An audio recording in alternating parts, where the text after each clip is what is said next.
Evergreen star റഹ്മാനെ കേന്ദ്ര കഥാപാത്രയ്ക്ക് ഒമർ ലുലു അണിയിച്ചൊരുക്കിയ ഏറ്റവും പുതിയ മലയാള ചിത്രമായിരുന്നു ബാഡ് ബോയ്സ് എന്ന് പറയുന്ന സിനിമ. ഓണം പ്രമാണിച്ച് തിയേറ്ററിലെത്തിയ ചിത്രം സെപ്റ്റംബർ മാസം 13-ാം തീയതി തിയേറ്ററിലെത്തിയിട്ടുണ്ട്. എന്നാൽ ആദ്യ ആഴ്ച പിന്നീടാറായപ്പോൾ ചിത്രത്തിന്റെ 6 ദിവസത്തെ ബോക്സ് ഓഫീസ് കളക്ഷൻ റിപ്പോർട്ട് പുറത്തു വരുമ്പോൾ ചിത്രം ബോക്സ് ഓഫീസിൽ തകർന്നുവരുമെന്ന് നമുക്ക് പരിശോധിക്കാം. അപ്പോൾ വീഡിയോ ആദ്യമായിട്ട് കാണുന്ന സുഹൃത്തുക്കളാണെങ്കിൽ പുതിയ സിനിമാ വിശേഷങ്ങൾക്കായിട്ട് നമ്മുടെ ചാനൽ സബ്സ്ക്രൈബ് ചെയ്ത് നോക്കുക.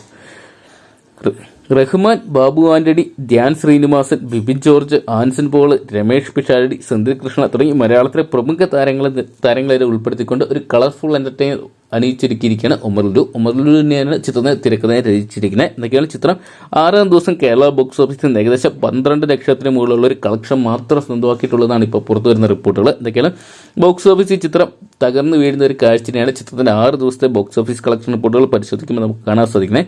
കഴിഞ്ഞ 5 ദിവസം വരെ ചിത്രത്തിന് നല്ലൊരു കളക്ഷൻ സ്വന്തമാക്കാൻ സാധിച്ചിട്ടുണ്ടായിരുന്നു. എന്നാൽ 6-ാം ദിവസമായപ്പോൾ ചിത്രത്തിന്റെ കളക്ഷൻ വലിയ രീതിയിലുള്ള ഒരു ഇടിവാണ് കാണാൻ സാധിച്ചിരിക്കുന്നത്.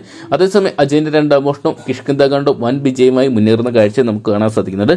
എന്തൊക്കെയാണ് ചിത്രത്തിന്റെ 6 ദിവസത്തെ world wide box office collection report പുറത്തു വരുമ്പോൾ ചിത്രം ഏകദേശം 2 കോടിയോളം രൂപ കളക്ട് ചെയ്തിട്ടുണ്ടെന്ന് പറയാൻ സാധിച്ചിട്ടുണ്ട്. ഇനി വരും ദിവസങ്ങളിൽ, അതായത് ഈ ഒരു വീക്കെൻഡിൽ ചിത്രത്തിന് ഒരു കളക്ഷൻ ഉയർത്താൻ സാധിക്കുമെന്ന് കണ്ടു അറിയേണ്ടിയിരിക്കുന്നു. എന്തൊക്കെയാണ് നൈറ്റ് ഷോകളെല്ലാം തന്നെ ചിത്രത്തിന് ഹൗസ്ഫുൾ ആക്കി എടുക്കാൻ സാധിക്കുന്ന സാഹചര്യത്തിൽ പ്രതീക്ഷ കൈവിടാതെ ചിത്രം ഇനി വൻ വിജയമാനുള്ള സാധ്യത തള്ളിക്കളയാൻ പറ്റത്തില്ല. എന്തൊക്കെയാണ് നമുക്ക് കാത്തിരിക്കാൻ ചിത്രത്തിന്റെ വരും ദിവസങ്ങളിലെ ബോക്സ് ഓഫീസ് കളക്ഷൻ റിപ്പോർട്ടുകൾക്കായിട്ട്. അപ്പം റഹ്മാൻ, ഒമർ ലുലുവിന്റെ ബാഡ് ബോയ്സ് എന്ന് പറയുന്ന സിനിമ നിങ്ങളും തിയേറ്ററിനായിട്ട് കണ്ടിട്ടുണ്ടെങ്കിൽ സിനിമയെക്കുറിച്ചുള്ള നിങ്ങളുടെ വിലയേറിയ അഭിപ്രായം കമന്റ് ബോക്സിൽ പങ്കുവെക്കുക. വീഡിയോ ഇഷ്ടപ്പെട്ടെങ്കിൽ ലൈക്ക് ചെയ്യാനും ഷെയർ ചെയ്യാനും ചാനൽ സബ്സ്ക്രൈബ് ചെയ്യാനും മറക്കണ്ട.